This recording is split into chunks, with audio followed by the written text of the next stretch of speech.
हरे कृष्णा। तो आज का ये जो श्लोक है जिस पर प्रभुपाद ने प्रवचन दिया था कि धर्मस्य ही आपवर्गस्य नार्थोर्थायो प्रकल्पते, तो यहाँ पर सूत गोस्वामी कह रहे हैं कि जो धर्म का जो लाभ है वो अर्थ नहीं है। सामान्य रूप से कहा जाता है चार पुरुषार्थ मनुष्य के जीवन के हैं, धर्म अर्थ काम मोक्ष। इसका मतलब क्या है? सामान्य रूप से लोग क्या सोचते हैं, धर्म का लाभ है कि हमें अर्थ की प्राप्ति होगी, धन की प्राप्ति होगी, और धन की प्राप्ति होगी तो काम, हम इंद्रिय तृप्ति करेंगे, और जब इंद्रिय तृप्ति करेंगे और फिर उसमें निराशा होगी तो फिर हम जो है मुक्ति की ओर आगे बढ़ेंगे। तो धर्म अर्थ काम मोक्ष के क्रम से मतलब चलते हैं। प्रारंभ होता है मनुष्य का जीवन धर्म से है, और अगर धर्म से प्रारंभ नहीं हुआ मनुष्य का जीवन तो क्या है, अर्थ और काम। आजकल के जो मानव समाज या सभ्यता है उसमें क्या है, धर्म नहीं है और मोक्ष भी नहीं। धर्म मोक्ष को निकाल दिया, अर्थ और काम क्या है, धन प्राप्त करो, परिश्रम करो, मेहनत करो, पैसा जो है कमाओ, और उससे जो है इंद्रिय तृप्ति करो। तो अगर धर्म नहीं है, केवल बस पैसा के लिए आप काम करते हो और पैसे को इंद्रिय तृप्ति में लगाते हो, तो ये क्या है, पशु का जीवन है। ये बताया गया है धर्मेण हीना पशु भी समाना, कि धर्म से रहित अगर मनुष्य होता है तो फिर वो पशु के समान है। पशु के समान है, मतलब पशु की जो आवश्यकताएं हैं, खाना, सोना और भोग करना और सुरक्षा करना, और मनुष्य के जीवन की भी यही आवश्यकता है। तो मनुष्य में और पशु में अगर अंतर है तो क्या अंतर है कि आहार निद्रा भय मैथुनम चा सामान्य मितद पशुभि नराणाम धर्मो ही एको नराणाम विशेषो धर्मेण हीना पशुभि समाना। एकमात्र धर्म ही है जो मनुष्यों में विशेषता है। अगर धर्म नहीं है तो फिर क्या है, वो पशु के समान है। बस पशु में और आप में अंतर यही है कि वो चार पैर के होते हैं, आप दो पैर के हैं, तो आप दो पैर के पशु हैं। द्विपाद पशु कहा गया है। या पशु को सींग भी होते हैं और पूँछ भी होती है, तो आपके पूँछ नहीं है, सींग नहीं है, पशु पुच्छ विषाण ही ना, तो पूँछ और सींग के बिना पशु हैं। आप दो पैर के पशु हैं, और ऐसे पशु हैं जिसके सींग नहीं है और पूँछ नहीं है, बाकी सब जो है पशु का ही कार्य है। तो आज का जो जीवन है बस यही है, आज की शिक्षा है वो यही है। बहुत बड़े बड़े जो विश्वविद्यालय, कॉलेज, डिग्री कॉलेज सब केवल इसी पर केंद्रित हैं कि मनुष्य के जीवन की चार आवश्यकताएं वही पूरी करनी। तो पशुओं की आवश्यकताएं पूरी करने के ही लिए आज की पूरी शिक्षा केंद्रित है। और धर्म की आवश्यकता क्यों नहीं है? धर्म की आवश्यकता क्यों नहीं है? क्योंकि वे जो है मनुष्य के जीवन में जो है वो आत्मा को मानते नहीं, अगले जीवन को मानते नहीं। धर्म की बात तभी आती है जब आप समझें कि भाई अगला जीवन होगा। अगर आप धर्म का पालन करते हैं तो ये सोच के धर्म का पालन करते हैं कि अगले जीवन में हमारी रक्षा होगी। अगर आप धर्म की रक्षा करेंगे तो धर्म आपकी रक्षा करेगा। कब? अगले जीवन में, क्योंकि अगला जीवन आपको जो मिलेगा इसमें आपकी कोई भी शक्ति नहीं है निर्णय करने की कि आप कैसा जीवन पाना चाहते हैं। आपके कर्मों के अनुसार जीवन आपको मिलेगा, और कितनी कितनी दुर्गति मिलेगी आपको, भोगने को मिलेगी, आप नहीं जानते। आपके कर्मों के अनुसार आपको हो सकता है कि 1 करोड़ जन्मों तक मनुष्य का जीवन ना प्राप्त हो, और 1 करोड़ जन्मों तक आप पशु, पक्षी और वृक्ष इन सब योनियों में भ्रमण करते रहें, कुछ पता नहीं। तो इसलिए जब हमें ये पता होता है कि अगला जीवन भी है, तो फिर आपको भय भी होता है कि अगले जीवन में पता नहीं कैसी गति मिलेगी और 84 लाख योनियों में कहाँ कहाँ हमें भ्रमण करना पड़ेगा या नरक में भी जाना पड़े। तो इस डर से कोई व्यक्ति जो है धर्म का पालन करता है। लेकिन आजकल इस बात का डर है ही नहीं। क्यों? क्योंकि उनको शिक्षा दी जाती है कि अगला जीवन नहीं है, ना पिछला जीवन था ना अगला जीवन है।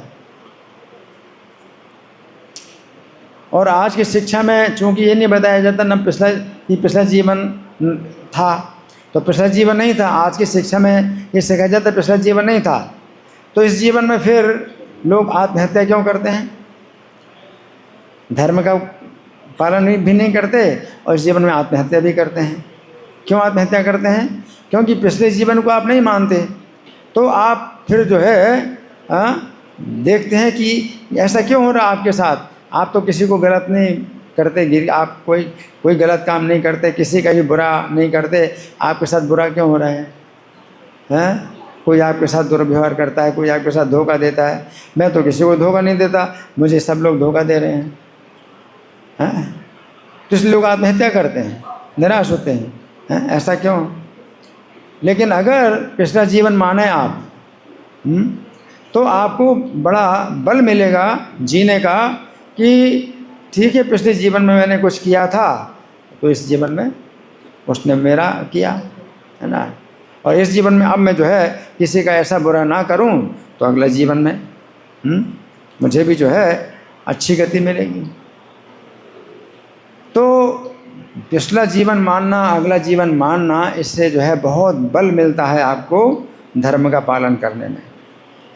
पिछले जीवन में आपने वो धर्म का पालन नहीं किया और आपने अधर्म का पालन किया, उससे आपको जो है जीवन में बहुत कष्ट मिल रहे हैं, असुविधाएं मिल रही हैं। तो इस जीवन में आप धर्म का पालन करते हैं, भाई अगले जीवन में तो नहीं मिलेगा, तो अगला जीवन है। इस जीवन में आपको इतना कष्ट मिल रहा है तो अगले जीवन में हमें सुख मिलेगा, हम धर्म का पालन करें तो जीने की जो है आपको शक्ति मिलती है, जीने की का उत्साह मिलता है। अगला जीवन नहीं है, अगला जीवन नहीं है, मुझे इस जीवन में सब कष्ट ही कष्ट मिल रहे हैं, तो क्या करूं? अपना आत्महत्या कर लूं। तो आत्महत्या का विचार क्यों आता है? आएगा ही, क्यों नहीं आएगा?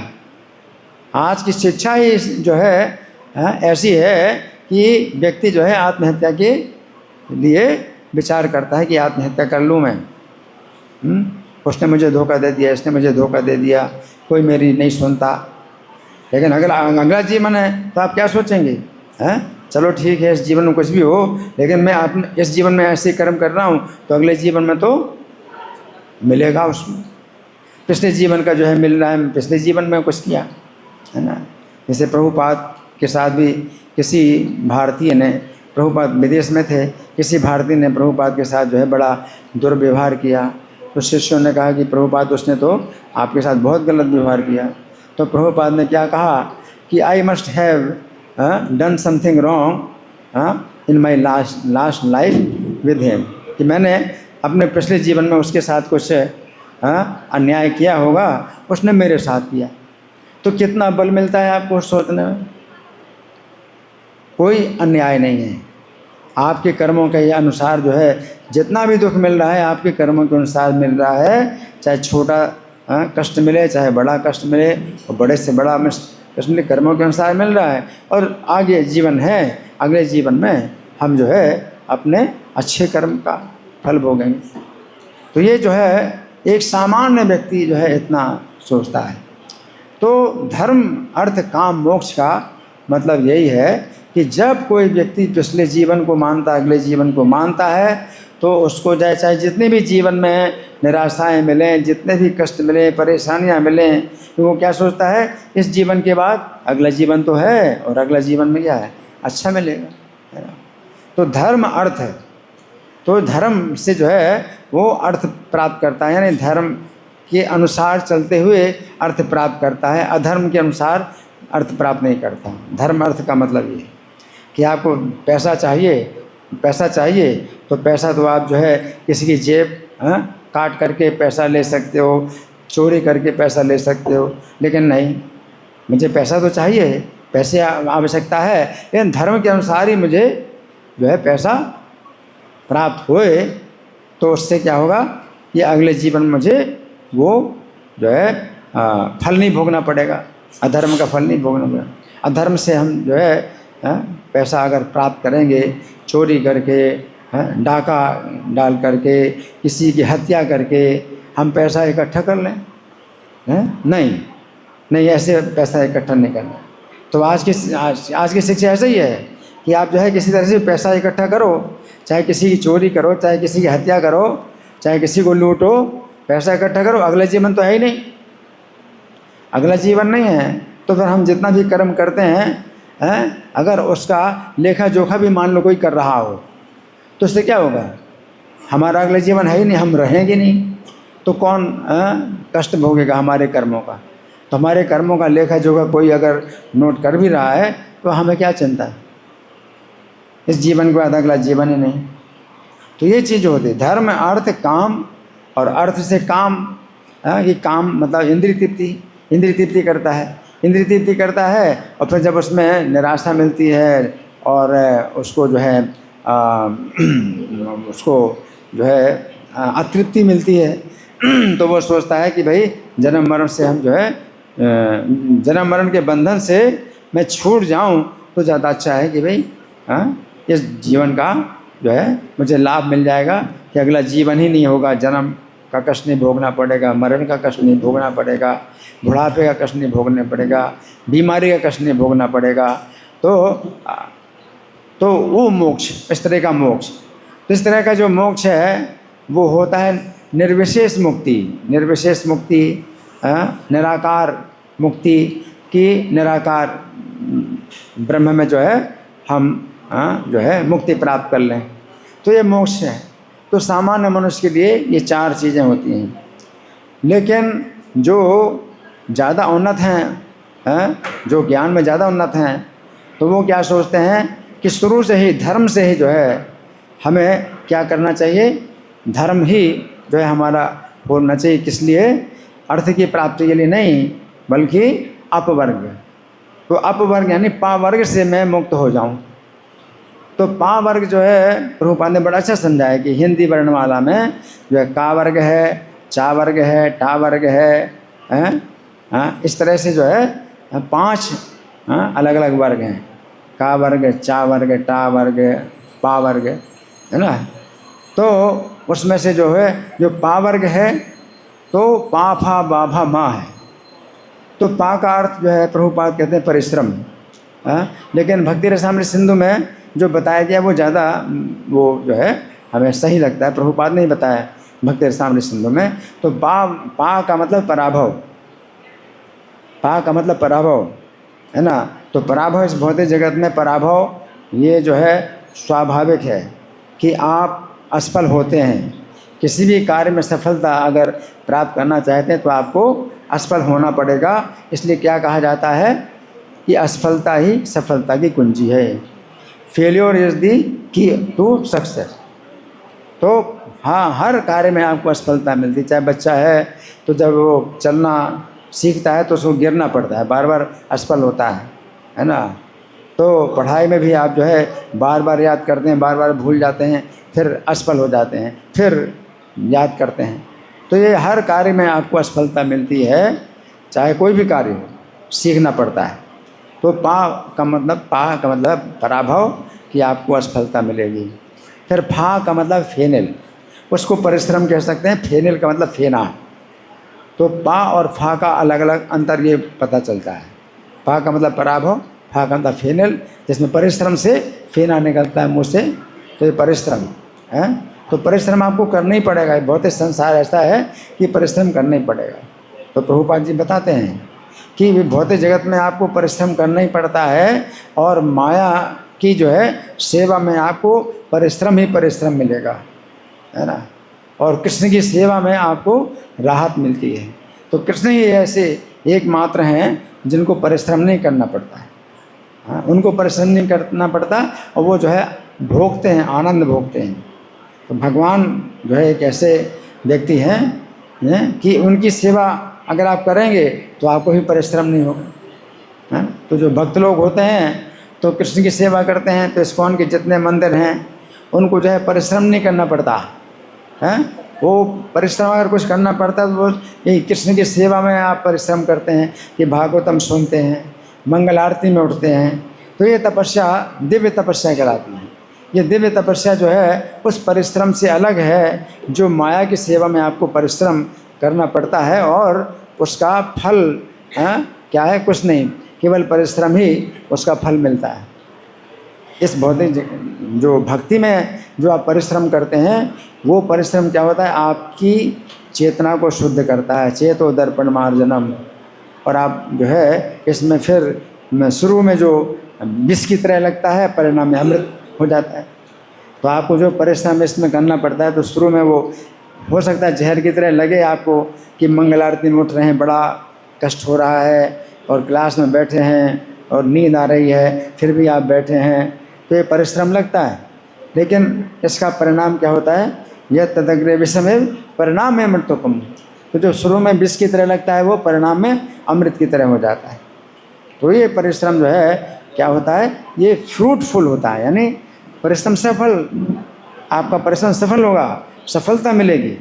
और आगे चल कर के फिर आपको इसमें परिश्रम नहीं होगा, आप क्लास में बैठेंगे, आप रुचि की धरातल पर आ गए तो सुनते सुनते भी आपको अरुचि नहीं होती है, आपको थकान नहीं होती है, और आपकी रुचि बढ़ती जाती है।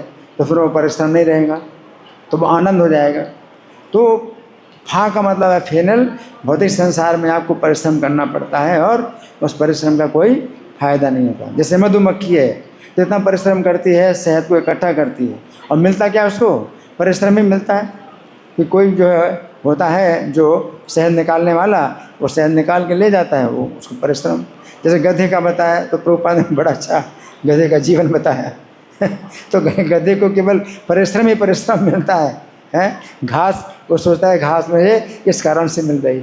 इस तरह से जो कर्मी लोग होते हैं वो इतना परिश्रम करते हैं, लेकिन भगवान ही दे रहे हैं रोटी, और भगवान ही जो है भोजन दे रहे हैं सबको, और वो जो है खा रहे हैं सब लोग। तो ये पा फा का मतलब ये फेनल है, इसमें परिश्रम लिया जाता है। पा फा बा, और बा का मतलब है बंधन। तो आपके लिए जो है बहुत से बंधन हैं कि आप जो है जैसा चाहते हैं वैसा आप नहीं कर सकते, क्योंकि आपके ऊपर समाज के बंधन है, परिवार के बंधन हैं, और ये शरीर भी अपने आप में एक बहुत बड़ा बंधन है कि आप कुछ करना चाहते हैं तो शरीर में ही परेशानी होती है, बीमारी आ जाती है, या आँखों में दर्द शुरू हो गया, सिर में दर्द शुरू हो गया, तो शरीर का अलग बंधन है। तो बंधन जो है इस तरह से है कि जो आप काम करना चाहते वो नहीं कर सकते, और जो नहीं करना चाहते वो करना पड़ता है। ये सब बंधन है। आफा बा, फिर भा का मतलब है, वो तो प्रभुपाद ने इसमें ही बताया है। भा का मतलब भय। तो हर कार्य में आपको भय लगा रहता है ना। तो पढ़ाई लिखाई भी जब बच्चे करते हैं तो उनको भय रहता है, हमेशा टीचर का भय रहता है, और माता पिता का भय रहता है, पति को पत्नी से भय रहता है, और पत्नी को पति से भय रहता है ना। तो सब भय है। आप भय से मुक्त नहीं हो सकते। अगर आपको ये भय नहीं है तो दूसरा भय, हजारों प्रकार के भय हैं। तो आपको जो है भय लगा रहता है हर जगह, हर समय। और मृत्यु का भी भय, सबसे बड़ा भय मृत्यु का है। तो भा का मतलब भय, और माँ का मतलब मृत्यु। अंत में मृत्यु भी होगी। आपको मृत्यु का भय हमेशा बना रहता है पूरे जीवन भर, इसलिए आप खाते हैं और सोते हैं कि भाई मृत्यु से हमारी रक्षा हो। तो मृत्यु के भय के कारण आप इतना काम कर रहे हैं, है ना, लेकिन अंत में मृत्यु आएगी ही, आप मृत्यु से बच नहीं सकते। तो ये पाप। तो यहाँ पर बता रहे हैं सूत गोस्वामी कि जो धर्म का लाभ है वो अपवर्ग है कि पा फा बा भा माँ, इनसे हम छूट जाएं, है ना।